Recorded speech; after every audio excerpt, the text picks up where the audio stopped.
Now I want to see if I can kind of have the chat open. I'm going to go straight through the presentation. So you guys are welcome to put any questions you have as I'm talking in the chat.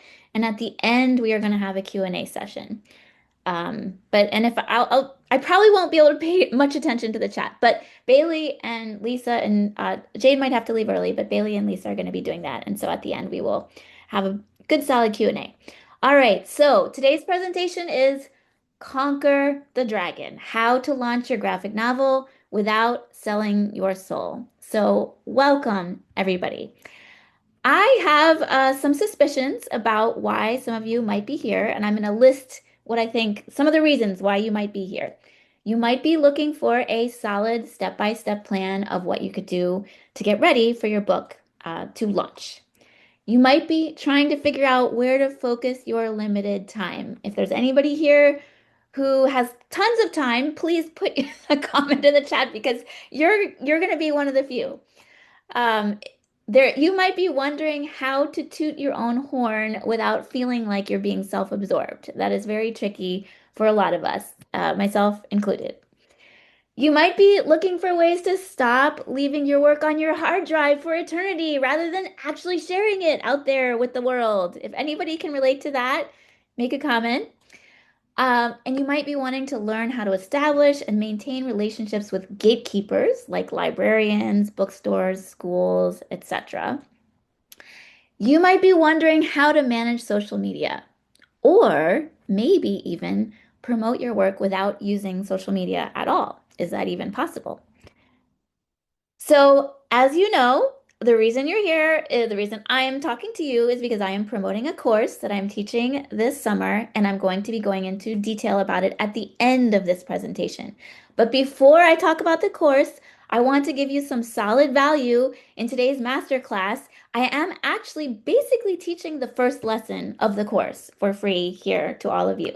So I hope that's okay with you. You can put it in the chat, and I am now going to get into it. So first of all, who am I? I'm Janna Morishima. You already know I'm the founder of Kids Comics Unite. I'm also a literary agent. So I represent primarily graphic novelists and primarily people who create work for kids and teens. So kind of a no-brainer, the two things that I do. They're very related to each other. The other thing, oh, here I am with the team. This is Kids Comics Unite team, Bailey, Lisa, and Jade, who helped me run Kids Comics Unite. And this is our retreat that we had last year, which was amazing. And you might know that I was an editor at Scholastic. I started out as the assistant to David Saylor, who is currently the publisher of Scholastic Graphics. And way back in the day, before there was Scholastic Graphics, I was his assistant. And I read a graphic novel called Blankets by Craig Thompson that blew my mind and made me realize that, holy shit, why the heck are there not amazing comics for kids? Because clearly comics is a format that is just tailor-made for kids. So we had a conversation, blah, blah, blah. Lots of stuff happened and graphics was born. So that's my background. So I have been working in this field for a very long time. Now, why do I care about marketing? I actually care about it because since I have worked in this field for such a long time, I've seen many creators. I've seen creators uh, become big deals when they started out. At the time when I knew them, they had just created zines, like Raina Telgemeier. When I first met Raina Telgemeier, she had just published some zines. No graphic novels at all. No smile. Um, but I also have seen creators who I feel are equally talented to Reina, who actually their books never really broke out. And an example of a graphic novel, this is actually these creators are huge in France, Emmanuel Guibert and Marc Boutavant, and this series is actually a French graphic novel series that is massively popular there. It did get published in the United States, and very few people know about it. In fact, I believe it's out of print right now. Um, and this just breaks my heart because this series is so good, guys. If I talk about if anybody asks me what is your absolute favorite graphic novel for kids, this is one of them. This would be definitely in the top 10. But it went out of print. And I think it's partly because just there wasn't good marketing for it. And the creators were outside of the US. I don't think they really were focused on doing any marketing in the US. So this is just one example among many. So I feel really strongly about helping creators learn how to get out there and promote their work.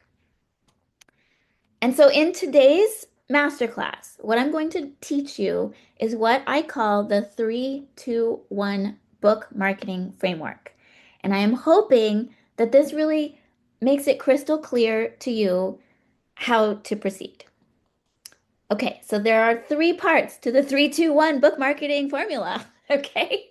Principle three, I start with three, is that all marketing falls into one of three buckets. And I'm going to be explaining in depth each one of these concepts. So the three buckets are content, community, and connection. And I'm going to go into those. But first, principle two is that making progress requires distinguishing between two types of activities. Okay? And those two types of activities are what I call once and done tasks or activities and habits or habitual tasks or activities.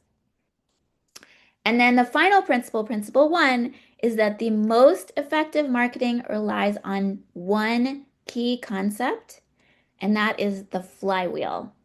If any of you here follow marketing online, you will have heard about the marketing flywheel because it's a very major concept in online marketing. And I think it's actually an amazing metaphor, and we will get to it, and I will walk you through it, and it works unbelievably well.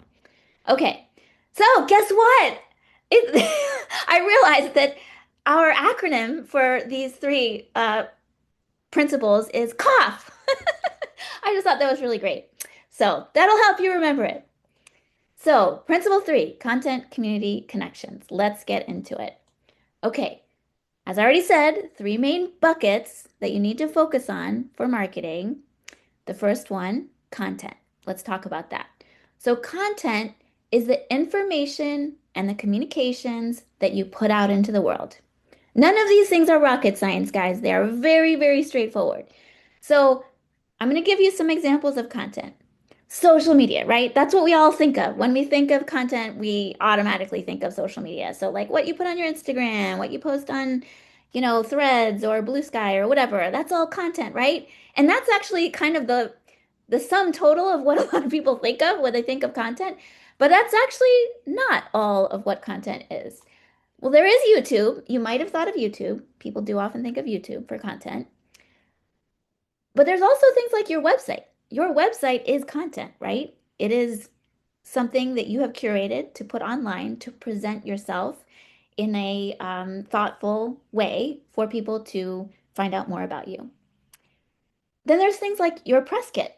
Your press kit might be something that you host on your website. It might be also a PDF that you can email to people, but it's something that you put together intentionally to make it easy for people to find out about you, to write about you, to spread the word about who you are. Another thing is your Amazon page. In other words, like the metadata that gets fed out online to not just Amazon, but also to Ingram, which feeds out to libraries, which feeds out to independent bookstores, which feeds out to Barnes and Noble. That metadata is also content. It's explaining to people about your book, and it's also going to have your bio, so it has information about you. And then maybe Kickstarter. Maybe you do a Kickstarter. Everything you put on your Kickstarter page, all the text that you write up, filling out all the different sections for Kickstarter, your video that you create for your Kickstarter page, that is also content, right? And then guess what? Your book itself is also a piece of content, right? And when we think about content, we don't tend to think about our book as being content, but it is. All right, so that's everything that you are creating, and it all gets created at different points, but it is something, all those things need to get pulled together in order for you to be putting yourself out there for your book launch. Okay, now let's talk about community. So, community is the group of people that you gather who love what you do and who support you. And the classic way to do this, which everybody talks about all the time right now, is your newsletter. And I'm not going to say anything different. I completely agree with the mainstream advice, which is a newsletter is one of the best ways to stay in touch with the people who already have given you their email address. They have said to you, I like you so much that I'm willing to give you my email and have you come into my inbox and tell me about what you are up to. And I have here the sign up page for Mike Dawson's newsletter, and I'm going to talk about Mike Dawson later in this presentation when I talk about the flywheel. But what's really cool when I look at this is it says over 1,000 subscribers. So Mike Dawson is a graphic novelist who I have known since I worked at Scholastic. So we've known each other for like 25 years or something like that. And both of us, our careers have gone in all sorts of ways, different circuitous paths. And he is now, making a living full time as a graphic novelist. And when I spoke to him initially, I did some sort of presentation. The first time I mentioned him in a KCU presentation was probably 3 or 4 years ago. And I remember at that time he had 400 subscribers. And so in like the space of 3 years or so, his newsletter subscriber base has gone up to over 1,000, which I think is so fun. Shout out to Mike for that. And I'm going to explain a little bit more about how he did that. Okay, your Patreon. Some of you might have Patreon pages that are Patreon accounts. That is a place where obviously you're gathering your people and you're communicating with them. They might be, supporting you financially with a few dollars a month that they're paying to subscribe to your Patreon. And then, of course, there's also the kids and the teachers who find out about you if you do school visits, you go into school, you do workshops or anything like that. Imagine yourself standing in front of a group of kids and doing a talk for them about your work, about where you get your ideas, whatever it is that you talk to those kids. A memory of you is going into those kids' brains. I remember when I was like 12 years old or something like that, I did this creative writing camp. Um, and there was a very well-known children's book novelist who came and did some talks for my I don't know what to call it, my summer camp, I guess. And I still remember that. It made a huge impression on me. And it was one of the reasons why I decided I wanted to go and work somehow with books someday when I grew up. So you are getting into kids' brains and teachers' brains when you go into schools and talk about your work. And also, maybe you go out and you do local stuff. You do festivals, you do zine festivals nearby, or even street fairs in your town or around you. And you actually talk to people one on one who come up to your table. You do artist alleys, whatever, anything like that, where you are communicating with people. They are probably going to remember you. And when they see your book later, they're connecting your book with you, the person that they actually talk to. And of course, you're going to have your mailing list sign up on your table, right? And you're going to try to get people to put their name down there so your mailing list is slowly growing. And then, of course, the librarians and the booksellers. These are the really influential people that you want to be meeting because they are not just a one-on-one sort of thing. They are actually promoting your book to all their patrons at the library or all their customers at the bookstore. And so this particular photo is Katie Reiser, who wrote Welcome to the Forest, which is the book I showed earlier in the image of holding up a book. And this is her at ALA in Artist Alley talking to a librarian and having a great connection with her there. All right. So we're moving on from community now, and we're going to talk about the third bucket. So the third bucket of your marketing is connections. And this is just a term I use because I like having the three C's. It makes it easy to remember. It's mnemonic. But basically, connections are influencers, people who have platforms, not even just people, but also entities. And I will explain that in a moment.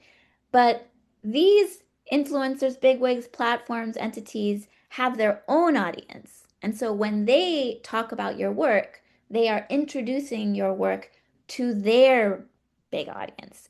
So it's like you're taking yourself and spreading it to somebody else's audience.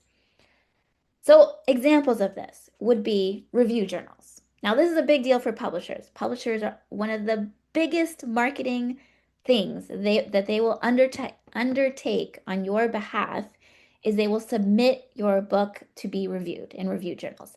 Why is this so important? It is very important because a lot of libraries and schools have rules in place that they can only bring in books, or it's harder for them to bring in books that haven't gotten a review in a review journal because it's a way for them to sort of vet content and make sure that it's appropriate in one way or another. Now, this isn't to say that schools and libraries wouldn't bring in self-published books, but it is a higher bar to clear, and reviews in review journals help a lot in that regard. Now, another way that you get your work in front of people is by getting an award or being a nominee for an award. And this is an example of the Maverick list, which is a really well-known graphic novel list put out by the Texas Library Association. And what's really cool about the Maverick list is that other states pay attention to it. It's got such a big profile that it's not just Texas, where if your book gets nominated for this award list, that your book is very likely going to be purchased by Texas school districts. It will also likely be purchased by districts outside of Texas as well. But there's tons of awards out there. Like every state almost has their own children's book awards. And so your book, you should be definitely making sure your book is submitted for award lists. Now, another classic way of getting your book in front of people would be to have it featured or reviewed by book bloggers, big mouths out there who are in the children's book community, in the graphic novel world, or anything like that, and who are showcasing books that they consider really strong for their readers.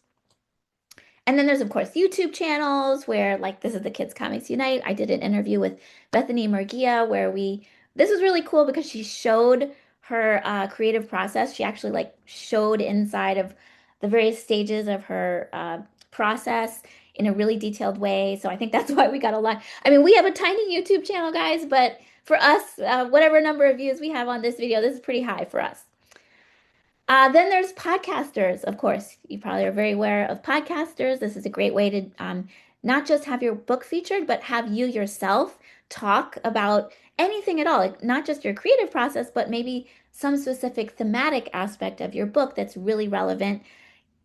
This is an example of a children's book podcast, but maybe, it could be something historical or something related to psychology, or so many different angles you can take, right, to get yourself onto podcasts.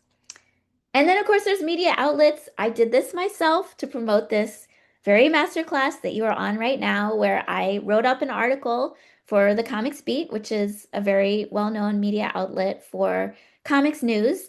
And I talked about how to promote your graphic novel. So some of you may be on this call today because you read this article and you clicked the link at the end of the article that brought you to our website, and you RSVP'd for this masterclass, and now you're here. So that's an obvious example of how media attention on you can have significant results.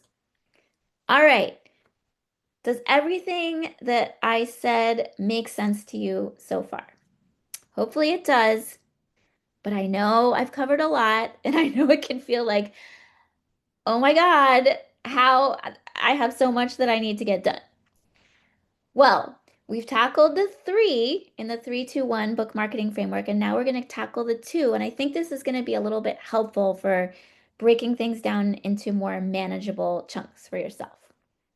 Okay, so principle 2 is that making progress requires distinguishing between the 2 types of activities that I mentioned at the front of this masterclass. So that's once and done activities versus habitual activities.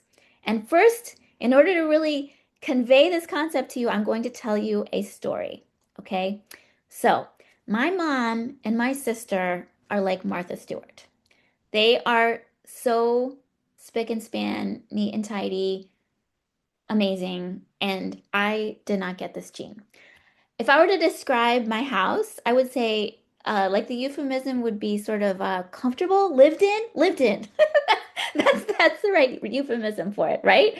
Okay, and I've always been like, why did I not get this gene that my sister and my mom have? I wish I had it. I don't know how they could do it so effortlessly, and it's so hard for me. And I never got this Zone Clinging for Kids book. I found this on Amazon. I thought it was fantastic. It looks like it was created in 1980, but Maybe I should buy it for myself. Anyway, so part of the issue here is that I read this blog a couple years ago that helped me understand my problem. And that was that when I do a big cleaning task in the house, or this is the way I used to think about things, I would be like, okay, I'm gonna go in, I'm gonna clean the bathroom, I'm gonna get everything I need, and I'm gonna spend, an hour, and I'm just gonna scrub, scrub, scrub, and get it all done. And I would go in, I would do it, and it would feel fantastic. And afterwards, I'd be like, yes, I did it. I cleaned the bathroom. Woohoo! High five to myself. Yay! And then a few days later, I'd be like, oh my God, it's dirty again. What? But I just did it. I did the project. What is the problem here? And what I realized when I read this blog, they explained this was a blog for people with like ADHD or organizational issues, like explaining cleaning in a way that we could understand. And it explained that cleaning is not a project. Cleaning is a habit. And I know that that's probably like my sister and my mom would be like, well, yeah, duh. But I didn't get that until I read this blog post. And all of a sudden, it was like this huge light bulb went above my head. And it just helped me so much, that simple concept. And I realized, okay, I need to just develop these small habits that are going to help me keep my house cleaner. Okay, so this is sort of an example of somebody. I found this on Etsy. I just thought it was fantastic because this person is alliterative and they have Mop It Monday and Toilet Tuesday. And I'm like, I like the idea of Toilet Tuesday. It's like Taco Tuesday, like maybe I should do Toilet Tuesday myself. Um, but here's the thing. I'm showing you this picture. This is a picture of my cleaning supply bin that I created.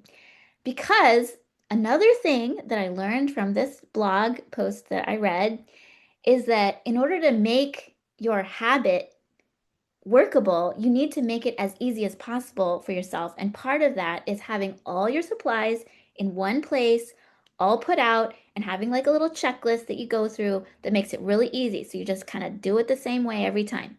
And believe it or not, me making this little bin that has like, it has the Windex in it, it has the all-purpose cleaner, it has the paper towels, it has my rubber gloves, it has the sponge on the side, whatever. I just march into the bathroom and I was just like, boop, boop, boop, boop, boop, do my thing. And the whole thing takes 10 minutes, not necessarily an hour. This made such a difference for me.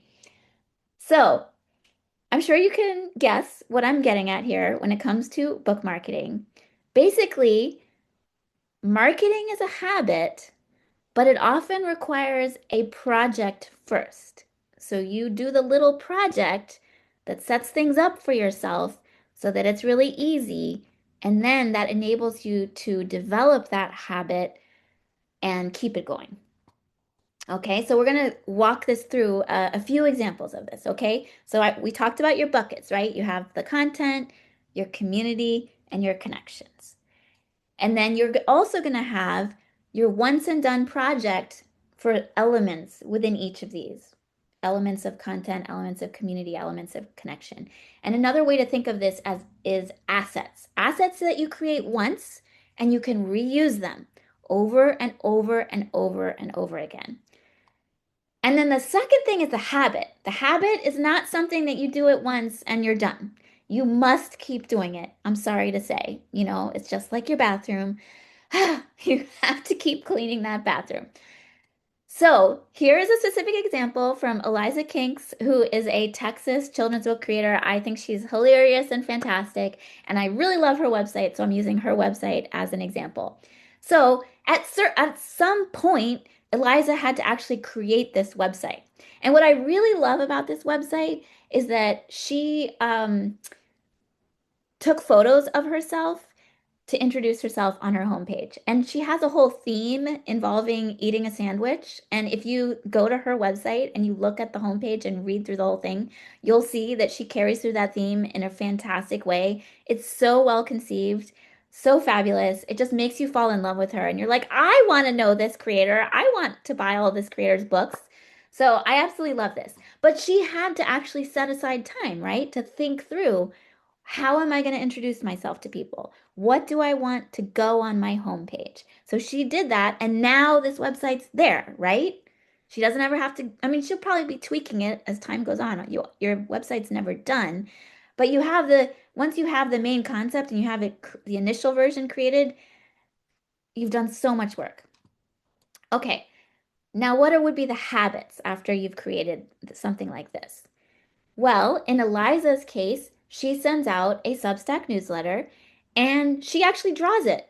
Like you see right here, she draws her Substack newsletter. So it's a comic, basically. And it's pretty simple. It's just a few drawings for each Substack newsletter that she sends. And I think she sends it about once a month. Okay? So she has to set aside time once a month to go in, think about what am I going to do on my newsletter, draw it out, post it, and send it. So that is the habit. So once a month, she has the habit of sending out this newsletter and connecting with people. Okay, so now we're going to talk about community.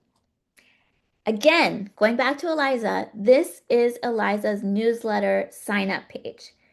And just like I talked about before, she had to draw a drawing to go on her sign up page. She had to think about what's she going to call her newsletter. And she calls it Eliza King's Casa Club.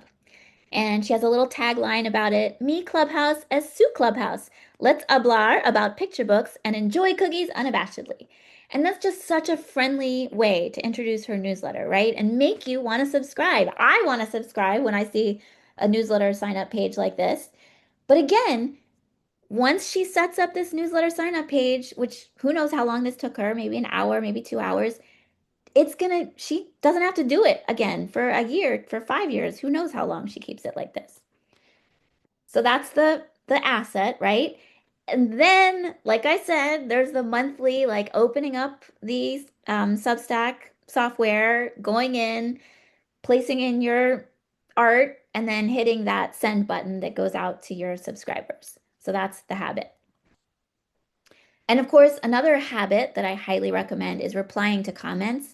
So, not just on your newsletter, but if you do Instagram, if you do YouTube, anything like that, setting aside a regular time where you go in and you reply to any comments. Very, very important because people want to connect with you, right? You want to be um, grateful or what's the word I'm looking for? Appreciative, that they've taken the time to leave you a comment.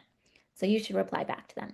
Okay, so we are now going to talk about connections. And connections, like I said, is when you use somebody else or um, some entity that has its own platform to reach their audience. Now, this is Nadine Takvorian. I published an interview with her on our YouTube channel recently. She was one of my students in the How to Launch Your Graphic Novel course last fall.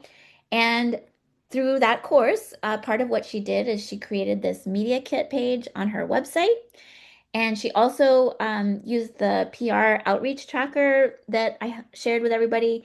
That's a spreadsheet basically where you use this spreadsheet to research and keep track of any outreach that you do to anything like press or book bloggers or conferences or anything like that.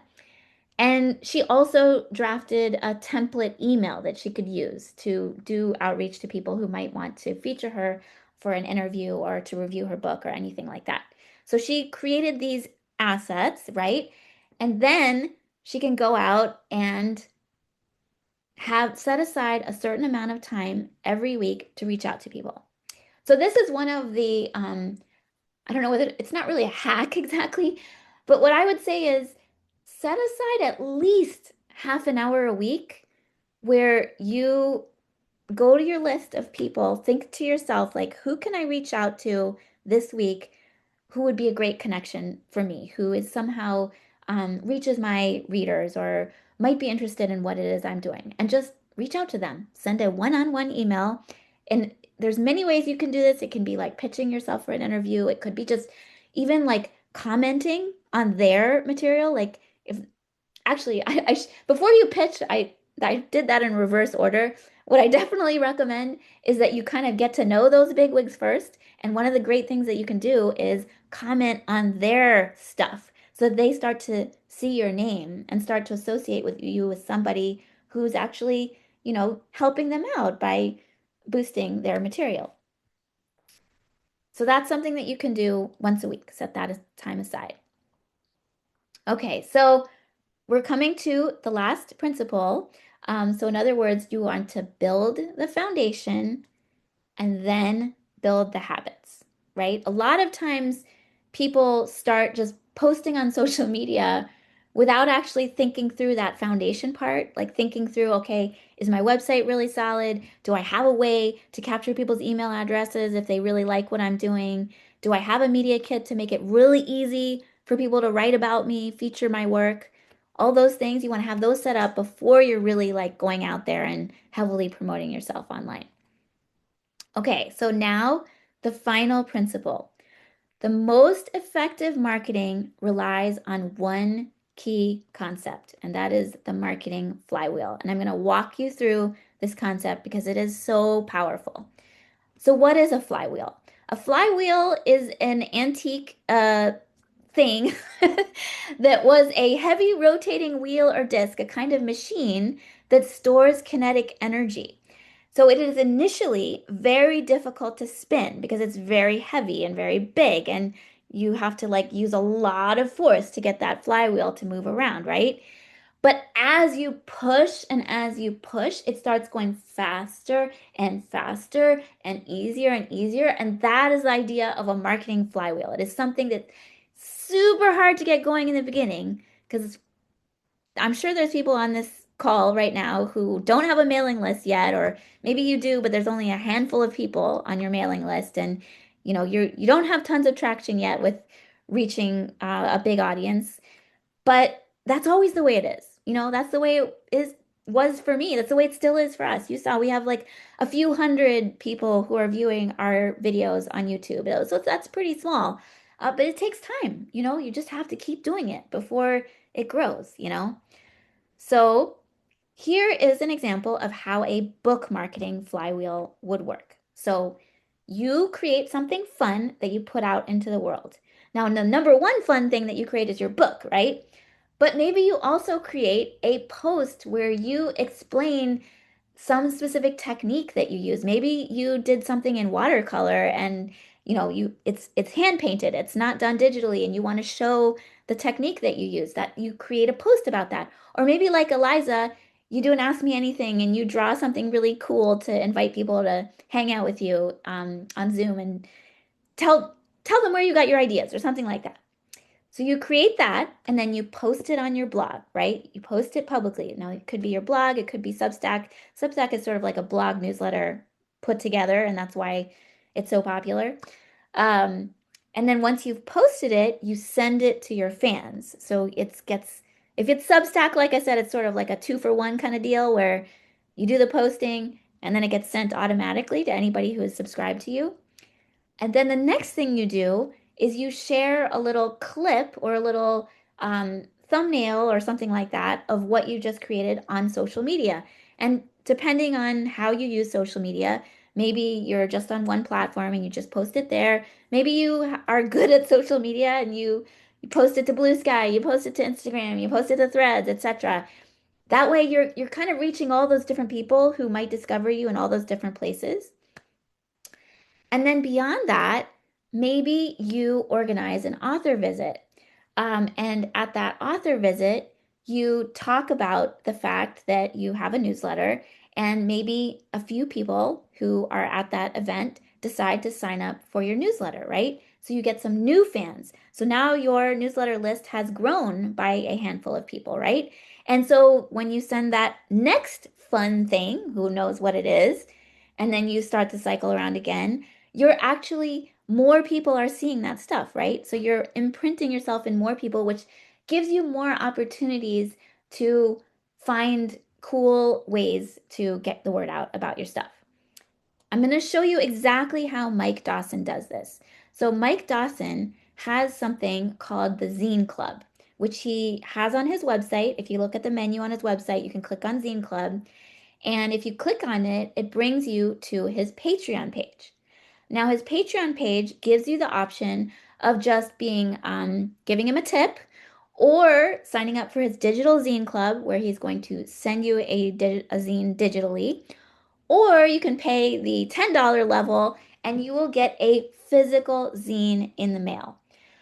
Why does Mike Dawson do this? Well, part of the reason is because he genuinely really likes making comics, right? That's why we're all here. Most of you here, just the joy of like sitting down, coming up with the story, polishing it, making it and sending it out to people who then read it and enjoy it. That brings you so much joy, right? So this is a way for Mike to have something kind of low stress that he does on a regular basis that's not his major graphic novel project, that he just does for fun and he just sends it out to his subscribers, right?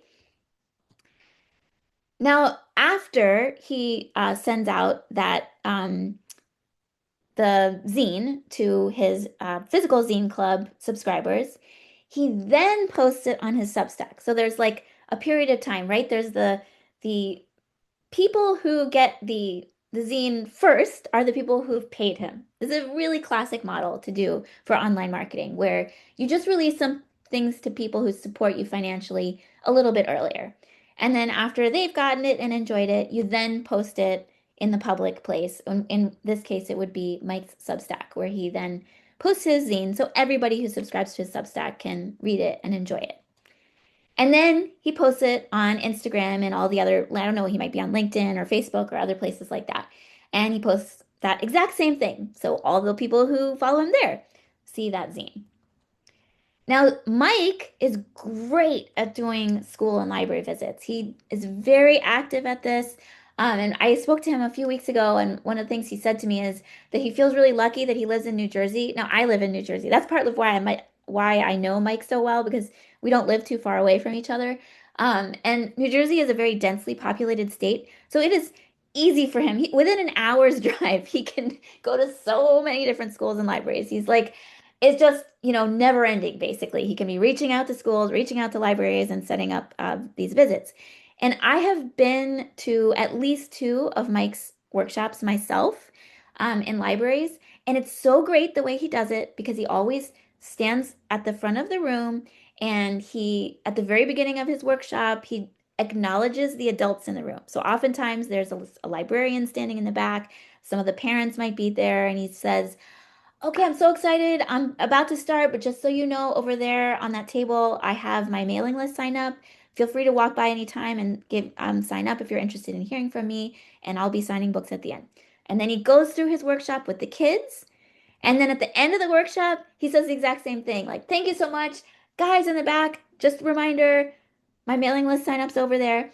And this is how he is building his mailing list, like one person at a time at these live events that he does in schools and libraries, and methodically growing that newsletter list. And what's really great is that in his newsletter, he always has the comic first, the zine, right? Which is really fun to read because Mike has a really offbeat sensibility, and every single one of his zines is different and really quirky and interesting. And then at the end, though, he always has a section that talks about where he's been over the past few weeks. So he's like, "Oh, I was at this library. Here's a photo. I love talking to this kid about XYZ. And then I did this workshop over here," and he shows a photo of that. And what he's doing is he's basically subconsciously planting in the brain of all the people who read his newsletter, Mike Dawson does amazing comics workshops. So if somebody who gets his newsletter is ever talking to like the PTA president or whatever at their local school, and they're saying like, "Oh, we're thinking about, our who we're bringing in for assemblies or whatever this coming year," that person might remember like, "Oh my God, Mike Dawson, he's amazing. You have to invite him. He does this really interactive workshop with the kids." So that is the next step of the flywheel. So this shows you Mike's whole marketing flywheel, right? It goes around and around in a circle, and as it goes, it gets stronger and stronger and more powerful. So we're going to put all the pieces together now. So the once and done assets are the wheel, right? The habits are the pushes. You're sort of giving that repeated force onto your wheel. And the three C's, the content, the community, and the connections, those are the stages in the wheel as it turns around, right? So the content is pulling people in, the community is where you're building relationships with people, and the connections is where you're introducing new people to yourself. So each push spins the flywheel faster with less effort. It does take tons of effort in the beginning. And I want to be very realistic with you about this because uh, if if I'm not realistic, I'm setting you up for heartbreak because this is not easy. Just like cleaning the bathroom, it's not easy, right? It's not fun necessarily in the beginning. But if you keep doing it, maybe someday I'll be a Martha Stewart like my sister or my mom. So as long as you keep it spinning, that's the key, right? You just got to keep it spinning, and that's what makes it spin faster with less effort. So I know that I've given you a lot to think about. And by the way, I mentioned at the very top of this masterclass that I saw somebody who's here mention that they're from Romania. The artist who created these two cartoons that I showed called Life with Boo Boo, they are in Romania. So very cool. So when you are just getting started, what I want you to do is focus on the fundamentals. I gave you a big picture snapshot of everything that happens with launching a book, and nobody gets all this done in 1 week, right? It takes a very long time. There's a lot of pieces to the process. So I want to leave you with 3 steps that you can take right now, okay? So the first one is build one foundation. Think about one asset you can create that is going to help you going forward. Maybe it's just creating a book page on your website that talks about your project. Maybe it's adding that newsletter sign up to your website that you've been meaning to do for a really long time. Something like that. And then think about what is one habit that you've been meaning to develop or a habit that you can improve that's a way that you are putting yourself out there on a regular basis. Maybe you can't do it every week, maybe you do it every month. But personally, I'm going to make a little plug for habits that you do on a weekly basis because I just think it's much easier to develop a real habit if you do it a little more often. Like I would say with sending the KCU newsletter, I try to do it once a week. I'm just not the type of person who's super methodical, so it's not like I send the newsletter every Tuesday at 9 a.m. or something like that.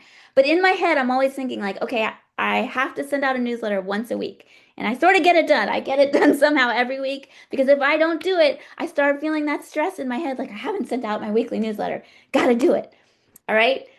So then the last thing I would like you to do is make one connection. Think about one person, one organization that already serves the type of readers that you might want to be reaching that you could make a connection with somehow. And it could be as lightweight as reading a blog that they posted and leaving a comment on it. Just one thing like that. Okay, I hope everybody here can take on this challenge of doing these 3 things this week. Okay, think about it right now. What are these 3 things that you might want to work on this week? Okay, and only once you've mastered the fundamentals do I want you to add new things to your plate because it really can be overwhelming very fast. In fact, as I say right here, many people fall into one of these 2 camps. Either they try to do way too much, and I am one of those people, guilty, guilty, guilty, or feel totally overwhelmed and do too little because you're just like, I'm freaked out. I'm just going to hide because I'm overwhelmed.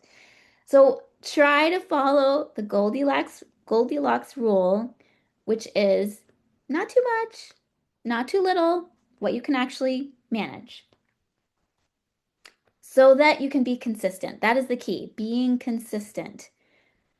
If there is number one thing that I could say that is the absolute most valuable thing that you could do in terms of uh, building awareness about your work. It's simply being consistent in some way that you put yourself out there. So don't try to do everything at once. Build one little loop and then just repeat that loop. Okay?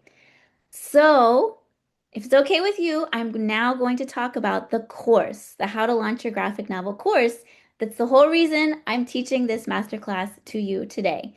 So the course starts on July 7th and enrollment is currently open. It is open until July 2nd. I believe that Bailey and Lisa have the info. They're probably putting it in the chat right now. And I want to cover with you what we are going to talk about in the course, okay? So there's a lot of like detail things.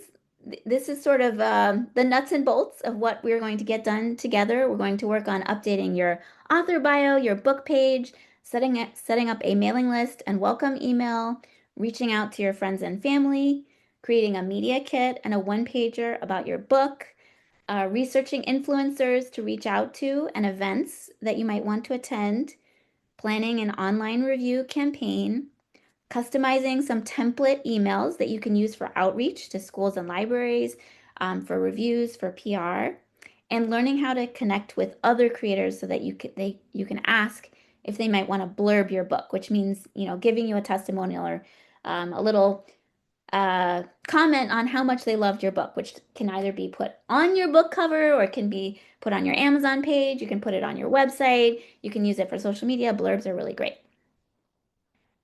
But after just going through those nuts and bolts, I want to explain what's, in my opinion, the much more important part of the course, which is, well, first of all, the video lessons. So video lessons is where I'm going to teach you how to do each of those things that I talked about on the previous slide. And I'm trying to boil each of them down into bite-sized lessons. So it's not going to be a big long hour like this. Each uh, asset that you're going to be creating is a separate video lesson. So I'm keeping it really focused, and you'll be able to go back and refer to it later if you need more advice about how to do that particular thing. And then the other thing that we're going to be having in the course is done for you templates, checklists, and resources that are all related to those specific marketing assets that I talked about before. But now I'm getting into the really good stuff, okay? The really good stuff is the co-working and the office hours. We're going to have a co-working office hour every single week. One of the changes I'm making from the last time I taught this course to this time is that last fall when I taught the course for the first time, it was an office hour. So basically I would invite everybody in the course to come, and if you had a question, you could come to office hour, or, even if you didn't have a question, you just wanted to hang out and listen to other people's questions, you could come. And I would discuss with you your question, give you advice, give you feedback, look at things that you've done. But I realized that what might also help people is the co-working, because sometimes we need a little accountability, we need a little push to get things done. And I realized that if I set aside some time, not just to give feedback, but also where we're all heads down together and we tackle one thing that we can get done in 20 minutes, that is something that we're going to be doing in this course. So we're going to start off our co-working office sessions with an activity that we do together. We just knock that thing out, and then it's done, and we have it, and it's online, and it's great. Okay? So that is one change that I am really excited about for this summer's course.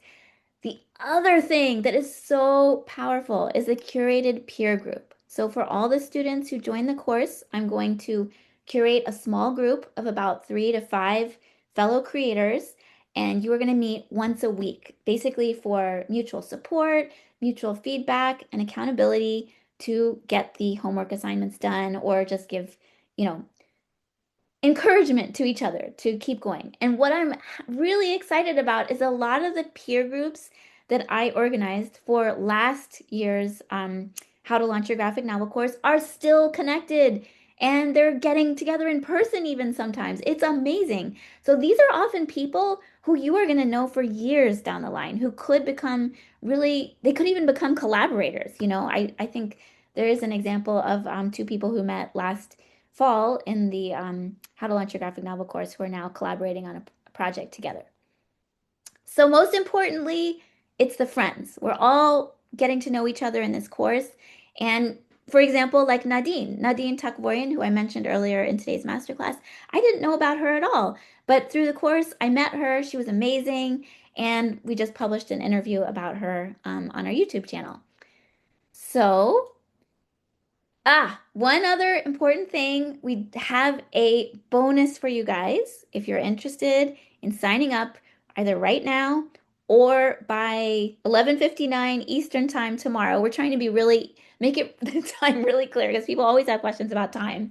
Um, if you sign up either now or by almost midnight tomorrow, Sunday, June 21st, I am going to be sending you a graphic novel marketing vault. And what this is, these are private workshops that are private videos on our YouTube channel that we have done over the past 5 years through Kids Comic Studio that are my personal favorites related to marketing. And so they're all over the map. Like you can see, there's one from me about making time when you're really busy, like how do you make time for marketing? Another one, how to table at shows. We have two that are related to Kickstarter. One is an interview with Oriana Leckert, who used to be the director of publishing and comics outreach at Kickstarter. We have an SEO, which is search engine optimization for comics creators, Webcomics 101. We have email marketing, self-publishing, developing the entrepreneurial mindset. This was an amazing workshop where Greg Neri talked about developing relationships with school districts who then make bulk orders of your book. This is freaking amazing, guys. The advice he gives in that workshop is awesome. And then organizing an online book tour with Ryan Claytor. He is so cool the way he build the launch. He does Kickstarter, but this could work equally well for a traditional book launch where he has like lined up events sort of in the month leading up to it and the month afterwards. So you are really getting yourself out there. And then finally, author visits with Shanda McCloskey. Shanda is amazing. She has a whole podcast, I believe, related to author visits, which I recommend that you check out. So that's what you would get if you are able to sign up in the next, I don't know, not quite 48 hours. All right. That is the end of today's masterclass. So I hope you got something out of it. I'm going to stop my share and see if you have any questions. Jen, I have a few that I pulled as Okay. like the lecture was going on. Okay. One of our first questions was Jason was asking what to do if we don't have any content as of yet when you're building a flywheel, which I guess we kind of said is building the habits to build the content. Well, I assume if you're here that you are working on comics. So that is your content. You are making stuff, right? You should be putting the stuff that you are making out in some way. I think a newsletter is a great way to do that. Um, if you're comfortable with adding social media to it, that's sort of the tried and true kind of method of doing it. But that's just what I would suggest. It's pretty much, like I said, sometimes marketing can feel so confusing and overwhelming, but it is actually very, very straightforward. Kat wanted to know how is a newsletter effective when your reader base is teenagers? Teenagers do not check their emails. If you have any advice on teenagers. Yes, yes. So this is the interesting thing. If you are launching a traditional book through a publisher, or even if you're self-publishing, your audience, if your readership is kids and teens, your marketing audience is not kids and teens. Your marketing audience is the booksellers, the librarians, the media outlets, the gatekeepers that would then be sharing your book with kids and teens. The complicating wrinkle here would be a webcomic. So if you are doing a webcomic that is aimed at teens, I would say the gigantic 800-ton gorilla in the room would be webtoons, because lots of teens read webtoons. So I would recommend posting on webtoons. I think Gibson, you had your hand up. Webcomics actually is a place where you can still launch your own books and have your own sites, and even there's even free websites out there. So there's still a lot of resources out there, and that's something that can actually be examined in this course.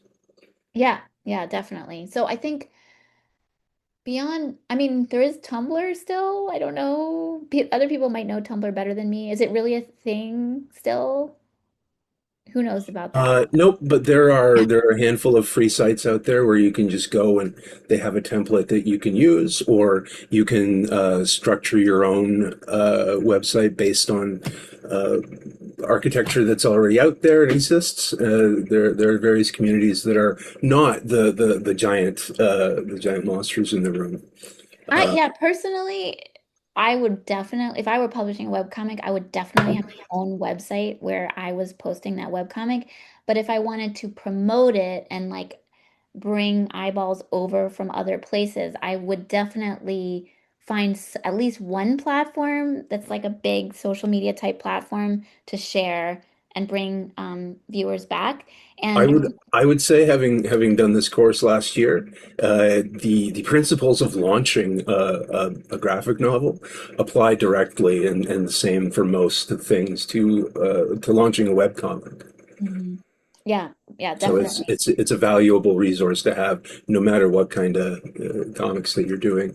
I did it last year. I'm going to do it again. It was really informative Yay, thanks, and a lot of fun. Yay, thanks, Gibson. And you'll see there's some changes this summer at Gibson, so that's exciting. I do love Um, me some changes. yes, improvements. We're always improving, right? It's that flywheel thing, always getting better every time we push it around. Oh, but one other thing I would say is go talk to some teenagers. Ask them, like, where do you find webcomics that you read? Ask, nothing can beat going and talking to your actual target audience. So, so, so valuable. You will learn a lot. Also, on another note on Tumblr, the user base is so much older now because like Okay. it's a more like outdated Yes, platform. for sure. As a Tumblr elder, it's all just people in their like late 20s to early 30s Yeah. now. Yeah, I don't think it's really a teen thing right now. And I have to say, I think Webtoons is the biggest teen platform for Yeah. webcomics. Yeah. All right, so our next question is Megan wanted to know if my publisher isn't interested in awards outside of the US, what is my what ability do I have to submit my work for awards in my own country? You should be able to submit them yourself. You will probably have to pay for it because a lot of awards do have like an entry fee. Um, I don't think any publisher would say like, no, don't submit it. Publishers have no problem telling you we won't pay for it. Because I actually just had this experience because one of my clients, Misako, has been really pushing the YouTube. She used to post on YouTube randomly, but starting this year, she just made this decision that she's gonna start posting like consistently, like I told you. She's posting 2 videos a week, I think, and she's been doing it for like 4 months or so. And guys, it works. I mean, the if you look at the graph of her user base or user retention or whatever, it's going straight up. I mean, it's still small. She has, I don't know, like more than 5,000, but you know, not 6,000, I think, subscribers or something like that on her YouTube channel. But you can see it's just if she keeps going, it's just going to keep going up and up and up. So we went to the publisher and said, like, we think when Misako's book comes out in the fall of this coming year, that if we could invest just a small amount, we're talking about a few $100s in boosting to specifically focus on her book, that it really could help because now we really have this dialed in information about who her viewership is and who really loves her work. And they're like, no, sorry, we don't pay for that kind of thing. Which I pretty much knew they were going to say, but why not? You should always ask. So when it comes to an award in your own country, I would say definitely you should do it. But just be aware that you're probably gonna have to pay for it. Okay, our next question was from Nat. When do you start reaching out for these connections? I think relating to like reviews or just building a newsletter. Should it be before the launch or earlier, or then if you're gonna or early or after, I think when the book is like done. I'm assuming is what the question is. Yeah, yeah.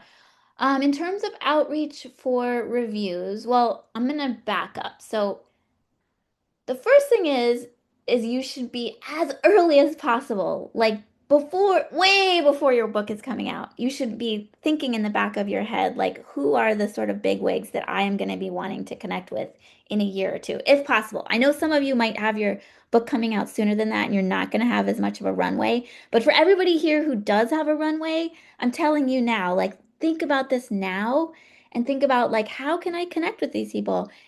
Do I subscribe to their newsletters? Do I follow them on Instagram? Do I maybe can I find out if they're going to be at a conference that I'm going to or anything like that where you can somehow connect with them? Because really like making those connections before you basically have to ask for something always helps immensely. But once you get to the point where you're really in the thick of planning your book launch, you need to distinguish between long lead and short lead reviews. So long lead reviews would be things like Booklist, Kirkus, School Library Journal, Publishers Weekly, places like that. They need to get your book several months in advance of the pub date in order to consider it for review. And each of them, I'm pretty sure on their website, if you do the research, will have the information about when they would need to receive your book by. Um, so you should have a spreadsheet where you put all that information so you can kind of keep track of it. When it comes to media like podcasters too are typically like the bigger they are, the further in advance they are planning things. So you definitely need several months in advance of when you might want to be featured to reach out to places like podcasters. The short lead would be more like people that you already have a really good relationship with. Like, I mean, me asking Heidi McDonald if I could do an article for The Beat to promote this class. I think I asked her like 4 weeks ago, maybe. And I actually sent her the article 2 weeks ago, and then she published it this week. Or no, I didn't. No, I sent the article to her like more like a week and a half ago. So, but that's because I do know Heidi really, really well. Um, yeah, I think you basically you want to just kind of make a list of all the review outlets that you might want to be submitting to, and most of them will probably have some kind of a submission page where they will give you information about when you would need to be submitting for reviews. Oh, sorry, one more thing, Bailey. So if you are working with a publisher, they are going to be submitting your book for reviews. If you are self-publishing, that's when you need to do that legwork by yourself and find all that information. So publishers have their sort of usual list that they always are going to be sending your book to for review. And you should be doing research for outlets that are off that beaten track. So they're more niche, like they are related to a theme of your book or something like that. They're not the typical thing that your publisher might think of right off the bat. And once you have researched all those different places that you want to be pitching your book to, you should then coordinate with your publisher if you are working with a traditional publisher and say, here's who I'd like to reach out to. Are you going to handle it? Like, is the internal publicist going to do it? Or do you want me to do it? And then have that conversation and work out who's going to do what. Okay, Jana, more Yeah. questions. First one, the people want to know what the blog was about cleaning. They want Oh a my link God, to that's the so blog. funny. I don't know. I have to find it. I don't know if I could find it. Oh, yeah. I actually wondered if I If you didn't can go down the find it, rabbit hole put to it look for it. in the follow-up email. But the people want to know Oh, what the cleaning blog was. oh Okay, yeah. next question. Cleo said, I do genuinely like the idea of the flywheel principle, but I feel like it's gotten a lot harder to do in the past couple of years with the constant shifting of social media algorithms, which often is the place to get new eyes on your work. Any thoughts on finding a good rhythm for dealing with the frustration on social media? Well, that's part of the reason why I showed Mike's flywheel and why Mike is so inspiring to me. Because he really relies heavily on his newsletter mostly. He has told me that in terms of return on investment, like basically in terms of time that he spends, the newsletter is far and away the most valuable thing that he does. Um, and it only has 1,000 subscribers, or it says more than 1,000, but you know, it's not like it's less than 2,000. I know that. So it's not like a huge number of people. And like I said, the way he has built that mailing list is primarily through going and doing workshops. So he just, I think every month he's doing a number of workshops in schools and libraries. And it's a very slow way of building your list, but it's really real and it's really um personal. You know, he really truly met most of the people who are on his newsletter list. Hey, Jen, I'm going to jump around a little bit, but I have two questions that are about the course, and I want to hit those for sure. Danny was wondering, I'm going to paraphrase the question, but essentially, he's working on a book that's probably going to be more geared towards adults, and Mhm. whether the course would still be appropriate, considering that's going to probably skew more older. I believe I remember last year we had people who were doing adult-orientated comics in the course, right? Yeah. Yeah. Basically, I mean, the examples that I'm going to use in the course are from the world of kids and teen graphic novels, because that's what Kids Comics Unite focuses on. But the marketing principles and all the elements that we do in the course, literally, they apply to any type of book, really. I mean, not even just graphic novels. So, it's completely applicable. As I feel like even the school visit stuff can be like Yeah, engineered college into just visits. regular events. Oh yeah, 100%. I have clients, Eric and Elizabeth, Elizabeth Yancevich and Eric Stevenson, who have an Instagram comic. And they're on I did an interview with them recently, and their audience is adult. You know, they're making comics for adults. And they have done outreach to universities to go and do talks at universities, and that's been really great for them. And the other question I have is Abby was asking about how soon do they start marketing because their book comes out in 2028 and they were wondering if this course would be smart to take now or next year. I kind of feel like once you have a book deal in place, the sooner you learn and set things up, the better, because it gives you much more time to plan. And as you can see, there is a lot to get done. I try, part of the reason, like I said, why I decided this summer to incorporate the co-working is just so we can like get some of those things done together. But it's a lot. And one of the pieces of feedback I got last year was, there's so much to do. Maybe you should make this course 8 weeks instead of 6 weeks, which I didn't take that advice. But what I did do is I revamped sort of the structure of it, like I said. Um, but that's why I feel like taking it earlier in the run up to your actual book lunch is probably a good idea. Okay. Some other questions I have are someone saying, what advice would you give to someone who overthinks their ideas? That was a general one we had. Oh, someone who overthinks their ideas? Yes.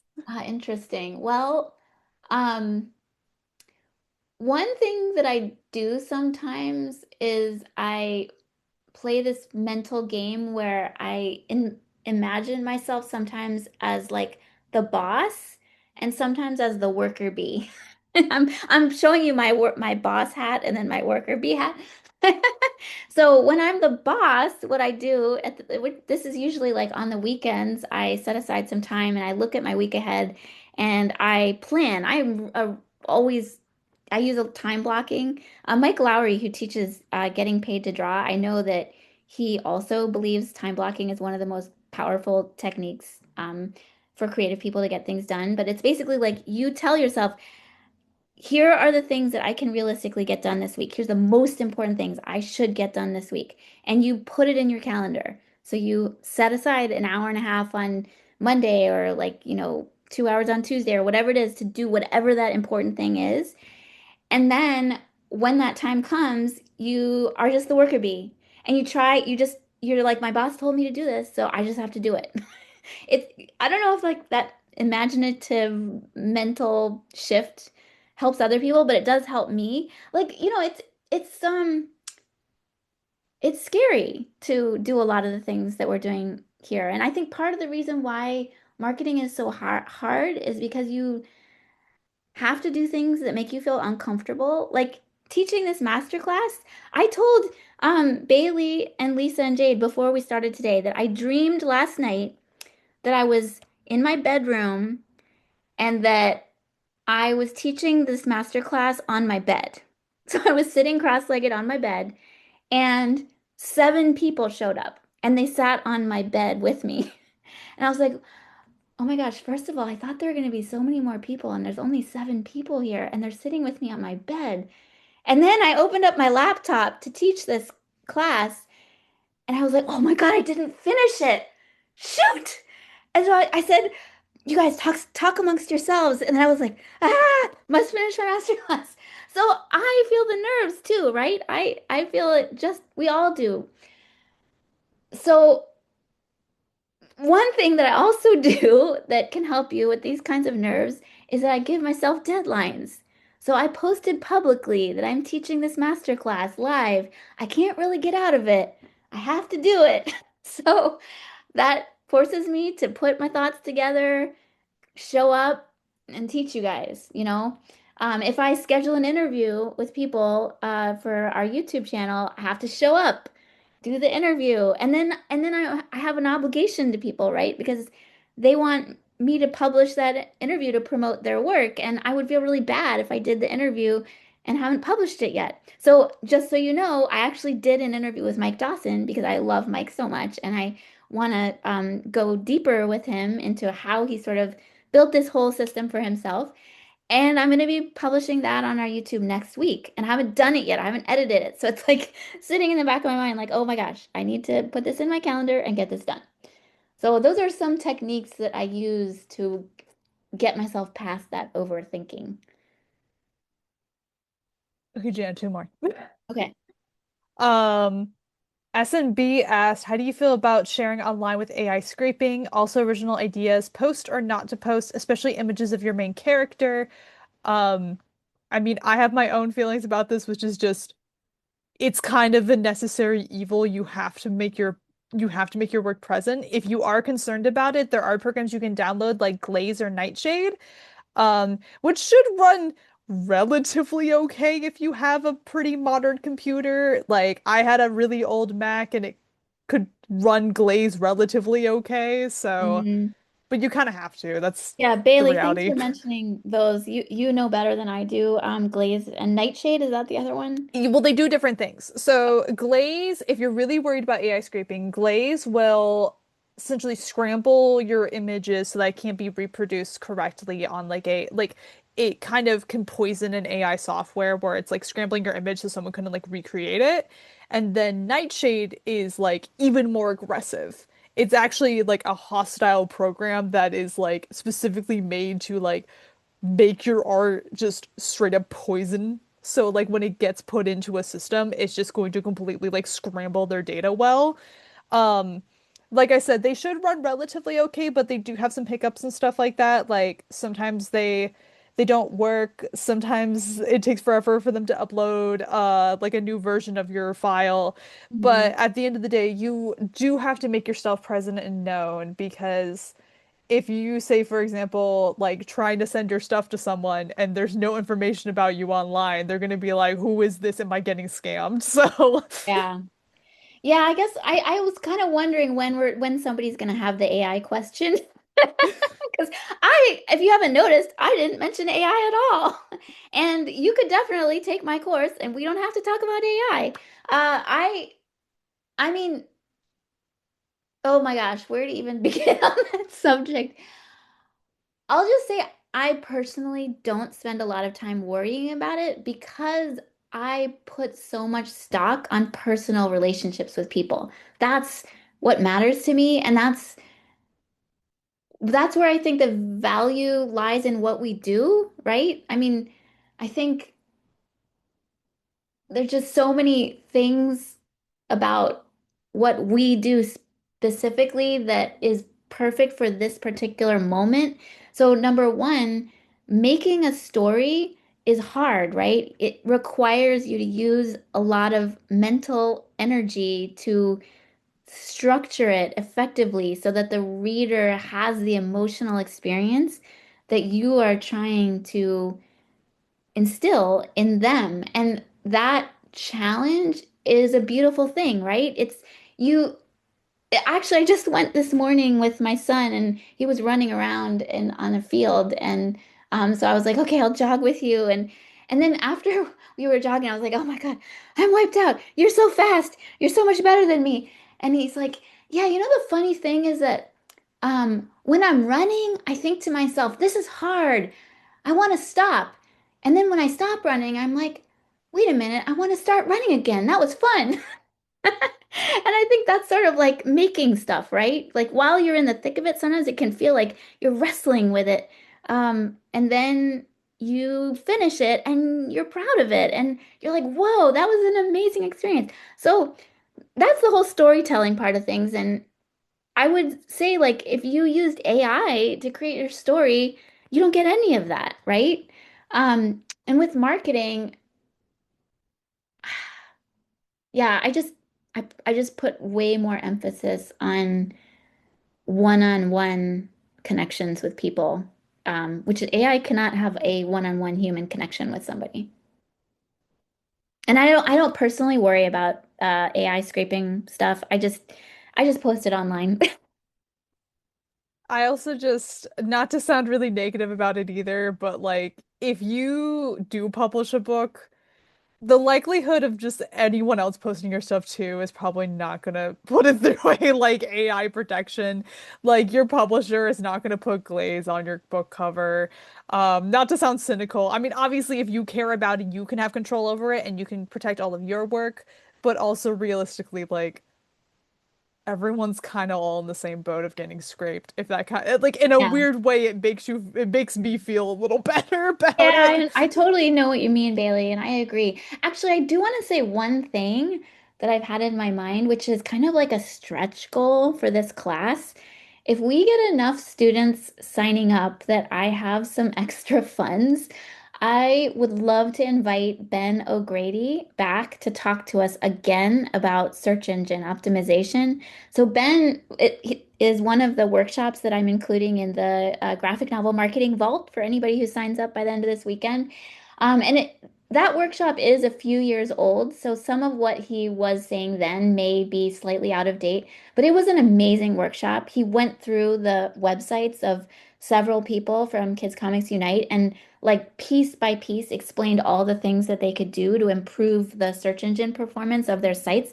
And a lot of what he said is still equally applicable for AI because AI is just reading your site the way that Google would have been reading your site.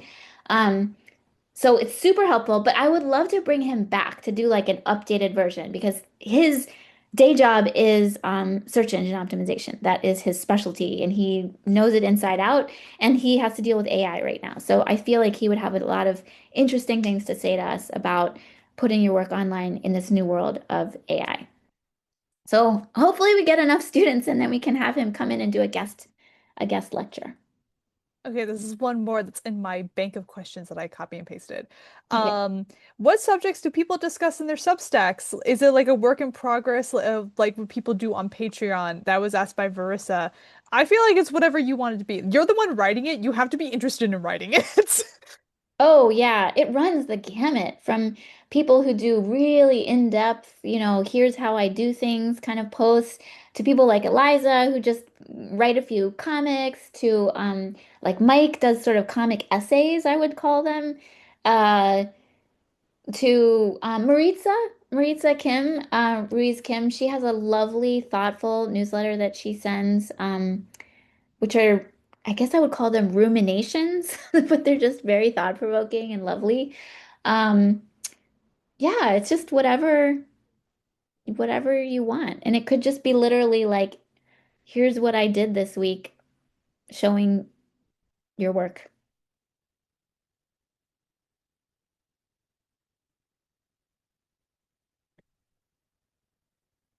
Anything else, Bailey? There's one more in the chat. I just it's another concern with AI. I think it's more kind of like a general question of like the industry right now, which is are we seeing publishers who are building the right to use AI to train like right to use our content to train their own AIs? I feel like you would know more about that than I would. Yeah, now publishers. will put in their contracts clauses that they are not making your work available for AI training, AI training. Um, they don't, a lot, what I've been seeing recently is surprisingly, they don't actually include the clause off the bat, but I have asked for it on all the recent contracts that I've been negotiating, and they will put it in. I feel like maybe they're kind of keeping their options open. That's why they don't put it in their boilerplate contracts. But if you ask for it, they will put it in. I know someone just said in the chat that Chronicle and Penguin Random House are so far not using any at all. Like, I think they're putting the clause in. I know the other thing too is that there's just been a lot of editors saying that they were like, we hate getting AI submissions anyway, so why would we want to generate stuff because it's impossible to edit? Yeah. Like, just Yeah. like logistically, they're like, just producing one of these books, if there's no actual author behind it, is just an actual nightmare. Yeah. Yeah. Yeah, for sure. All right. Did we reach the end? If there's anybody here, if you have a question, you want to unmute yourself, feel free.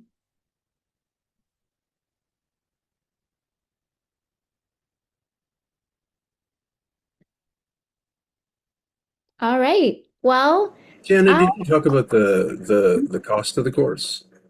oh, we didn't. Yes. Oh my gosh. I think Lisa and Bailey pointed out that we were supposed to say that. We Yeah, none of let's us. do a quick run through, Janet, Yes. and I will copy and paste what I got here. Okay, so the course is 6 weeks. It's $900. It starts on July 7th and runs through August 15th, I think. The office hours are going to be on Saturdays and Saturday afternoons, my time I'm on the East Coast in the United States. Um, and you can pay for it in two installments. So I think it's two installments of $450. Um, yeah. So, oh, and then we do have a discount if you are a student or if you're experiencing financial hardship or you live in another country where cost of living is dramatically different than the United States. We have a 30% discount code for people in that situation, and you can email hello@kidscomicsunite.com to get that code.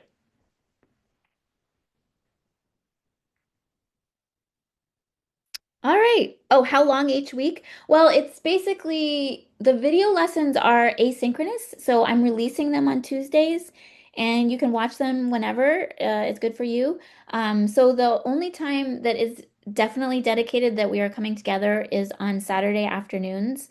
But you are also going to be placed in that small peer group, and the you and your peers in that group. So, like I said, it'll be between 3 and 5 people. You'll decide on a time that works for all of you. So it's basically twice a week meeting, once together with me and then once with your small peer group.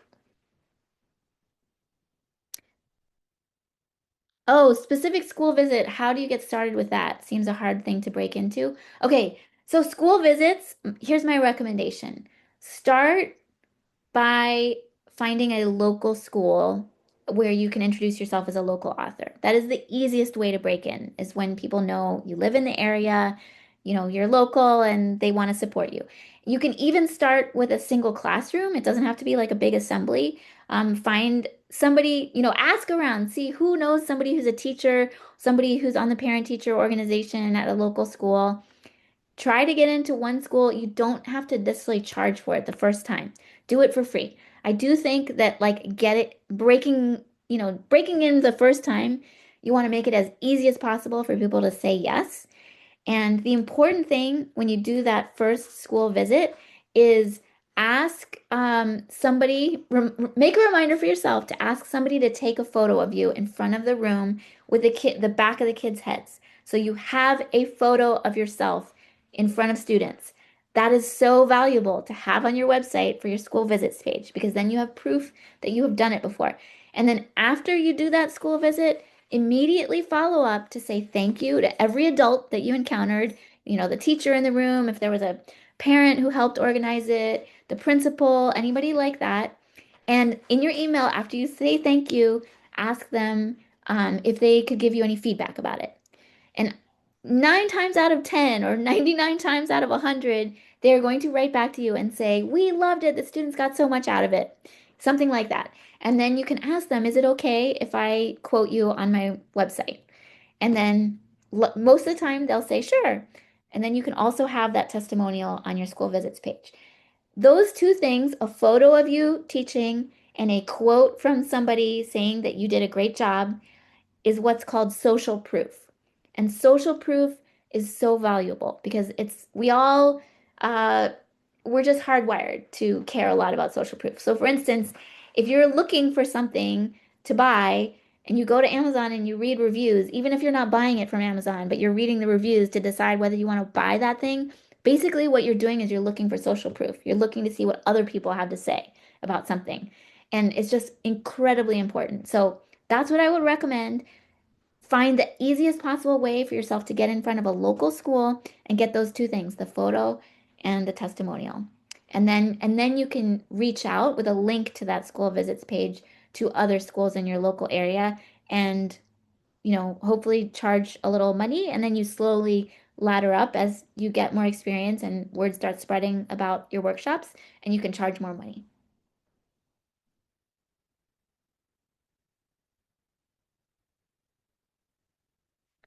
All right, let's see.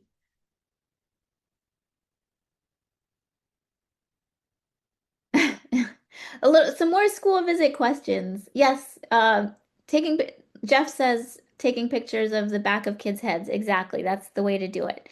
Um, yeah, I wouldn't never ever post photos of kids where you can see their faces unless you have a photo release, like Hannah says in the chat. Correct. We will be going in depth into school visits in the How to Launch Your Graphic Novel course. All right. Well, it's 2:30 my time. You guys are in all different time zones. So I think we should wrap it up for today. But this was really fun. A lot of you have stayed. Thank you so much. If you want to unmute yourself and turn on your camera so I could see you guys and say goodbye, that would be really great. Thank you so much. This Thank was you. Yay! Oh my gosh, Thank thank you. you. Thank you. Thanks everybody. Thank It you. was really fun hanging out with Thank you you. guys. Thank you. I hope I see some of you in the course. All right. Bye, everybody. Have a great weekend. Bye. Oh, also, I Bye. was looking at your page and I saw that you represent Damon Mm-hmm. from Oh, the David Boston Lair? Art Center. Yeah, Yes, yes. I actually used to work for them. Oh my gosh, amazing. Yeah, Damon is awesome. Yeah, he's great. Okay, wow, Just so texted cool. him to see if he's going to do any graphic novel workshop. Yeah. Anyway, I hope you have a great day. Yeah, thank you. Okay, bye.